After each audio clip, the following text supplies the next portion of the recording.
The Lord is my shepherd, watching over my soul to keep guarding over me ever, watching wherever I go. And when the winds blow, He is my shelter. And when I'm lost and alone, He rescues me. And when the lion comes, He is my victory, constantly watching over me. He is constantly watching over me. A Journey Through the Bible, Day 221 of 365, Monday, August the 9th, 2021.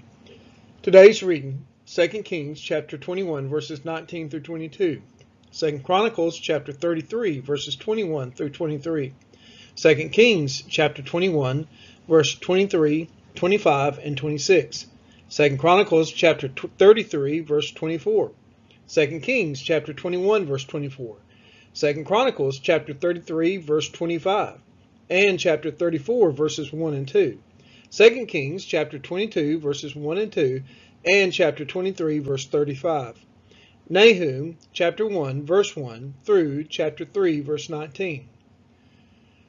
Ammon south 2 evil years. Josiah south 31 good years. Nahum is primarily a prophecy of the fall of Nineveh, Assyria. This proves that Nineveh had gone back into sin after the preaching of Jonah many years earlier. 2 Kings chapter 21, verses 19 through 21. Ammon was 22 years old when he began to reign, and he reigned 2 years in Jerusalem.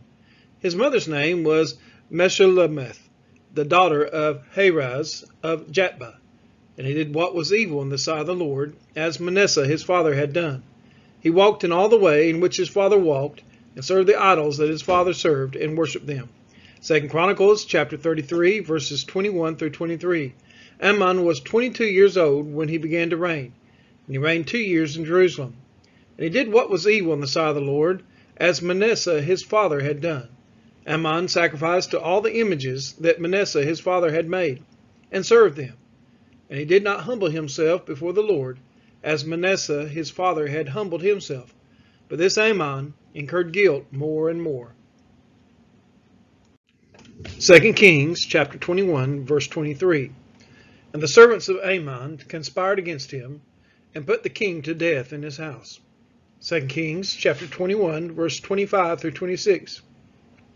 Now the rest of the acts of Ammon that he did, are they not written in the book of the Chronicles of the kings of Judah?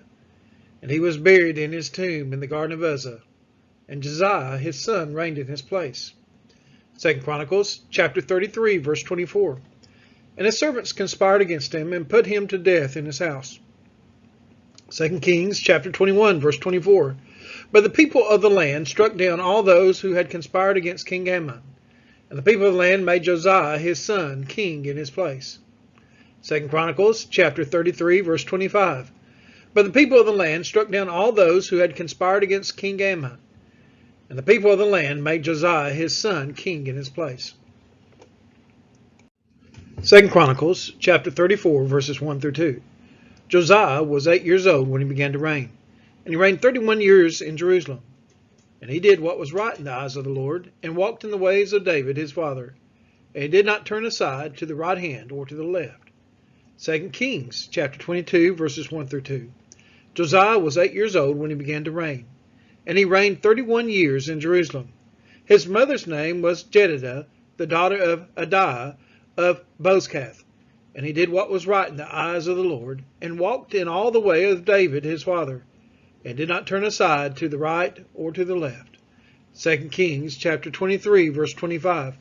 Before him there was no king like him, who turned to the Lord with all his heart and with all his soul and with all his might, according to all the law of Moses, nor did any like him arise after him. Nahum chapter 1 verses 1 through 9. An oracle concerning Nineveh, the book of the vision of Nahum of Elkosh. The Lord is a jealous and avenging God. The Lord is avenging and wrathful. The Lord takes vengeance on his adversaries and keeps wrath for his enemies. The Lord is slow to anger and great in power, and the Lord will by no means clear the guilty. His way is in whirlwind and storm, and the clouds are the dust of his feet. He rebukes the sea and makes it dry. He dries up all the rivers. Bashan and Carmel wither. The bloom of Lebanon withers. The mountains quake before him, and hills melt. The earth heaves before him, the world and all who dwell in it. Who can stand before his indignation? Who can endure the heat of his anger? His wrath is poured out like fire, and the rocks are broken into pieces by him. The Lord is good, a stronghold in the day of trouble. He knows those who take refuge in him. But with an overflowing flood, he will make a complete end of the adversaries and will pursue his enemies into darkness. What do you plot against the Lord? He will make a complete end. Trouble will not rise up a second time.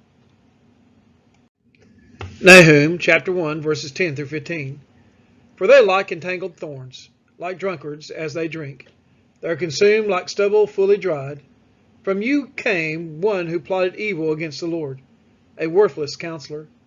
Thus says the Lord, though they are at full strength and many, they will be cut down and pass away. Though I have afflicted you, I will afflict you no more. And now I will break his yoke from off you, and will burst your bonds apart. The Lord has given commandment about you. No more shall your name be perpetuated. From the house of your gods I will cut off the carved image and the metal image. I will make your grave, for you are vile. Behold, upon the mountains the feet of him who brings good news, who publishes peace. Keep your feast, O Judah, fulfill your vows, for never again shall the worthless pass through you. He is utterly cut off. Nahum chapter 2 verses 1 through 9. The scatterer has come up against you.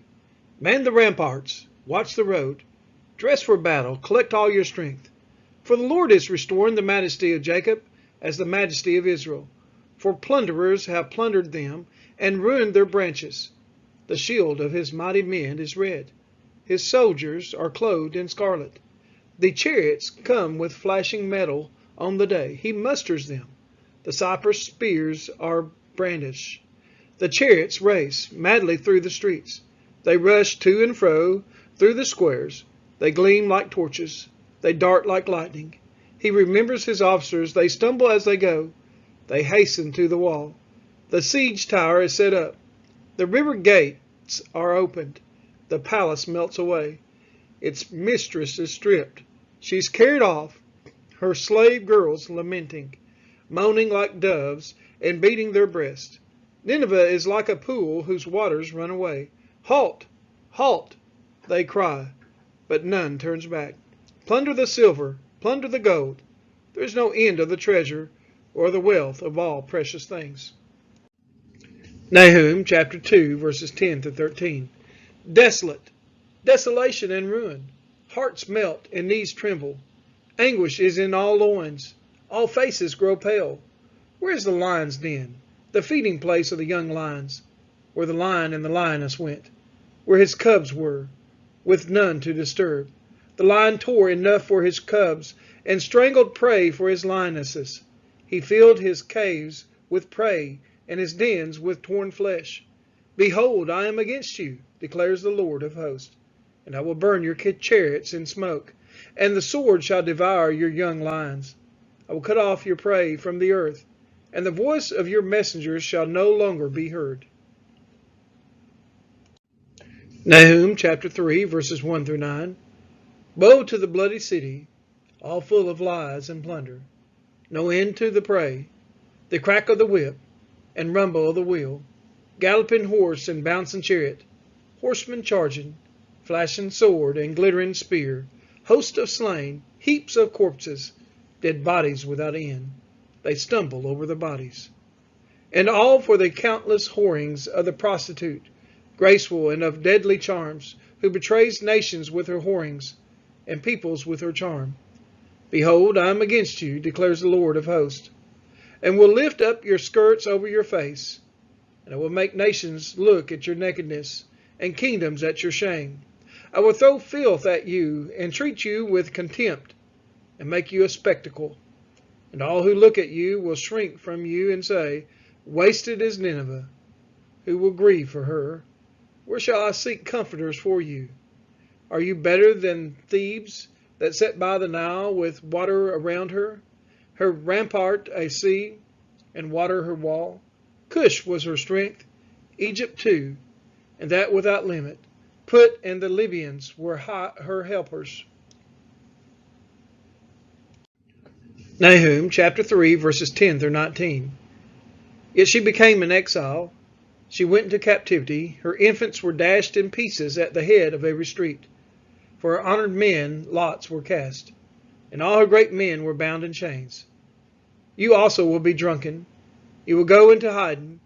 You will seek a refuge from the enemy. All your fortresses are like fig trees with first ripe figs. If shaken, they fall into the mouth of the eater. Behold, your troops are women in your midst. The gates of your land are wide open to your enemies. Fire has devoured your bars. Draw water for the siege. Strengthen your forts. Go into the clay.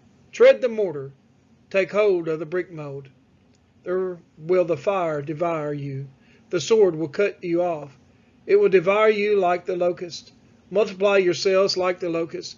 Multiply like the grasshopper. You increased your merchants more than the stars of the heavens. The locust spreads its wings and flies away. Your princes are like grasshoppers. Your scribes like clouds of locusts, settling on the fences in a day of cold. When the sun rises, they fly away. No one knows where they are. Your shepherds are asleep. O king of Assyria, your nobles slumber. Your people are scattered on the mountains with none to gather them. There is no easing your hurt. Your wound is grievous. All who hear the news about you clap their hands over you, for upon whom has not come your unceasing evil? We are his children, and he is our Father, watching over our soul.